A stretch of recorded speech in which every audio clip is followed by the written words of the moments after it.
ആഖിറത്തിൽ ആദ്യം പരലോകത്ത് വിചാരണ ഉണ്ടാവുന്നത് നിസ്കാരത്തെ കുറിച്ചാണ്. അത് ശരിയില്ലേ വേറെന്ത് നമുക്കുണ്ടായിട്ടും കാര്യമില്ല.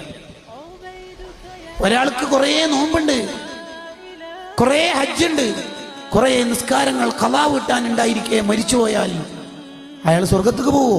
ഇല്ല ഇല്ല. നിസ്കാരത്തിന് പകരം വേറെന്തെങ്കിലും സ്വതക്ക കൊടുത്താൽ പകരാവോ? ഇല്ല. ഹജ്ജ് ചെയ്യാത്ത വാപ്പ മരിച്ചാൽ മക്കൾക്ക് ഹജ്ജ് ചെയ്യാം ഉപ്പാന്റെ പേരില്. നോമ്പ് ബാക്കിയുണ്ടായിരിക്കെ ഉമ്മ മരിച്ചുപോയാൽ ലാസ്റ്റ് രോഗത്തിൽ കിടക്കുന്ന കാലത്ത് ഒരു റമദാനിലെ നോമ്പ് മുഴുവൻ ഒഴിവായി പോയിട്ടുണ്ട്. ആ നോമ്പിന് പകരം സംവിധാനങ്ങളുണ്ട് ഇസ്ലാമിന്റെ ഫിഖ്ഹിൽ. ഒരാള് നിസ്കാരം ഒഴിവാക്കിയിട്ട് മരിച്ചുപോയാളാ 70,000 ദിക്ർ വാപ്പാന്റെ പേരിൽ ചൊല്ലിയാൽ നിസ്കാരത്തിന്റെ പകരാവോ? ഇല്ല ഇല്ല. നിസ്കാരത്തിന്റെ പകരം നിസ്കാരം തന്നെ. ഒരൊറ്റ നിസ്കാരം കളാൻ പാടില്ല, ഒരൊറ്റ നിസ്കാരം കളാൻ പാടില്ല.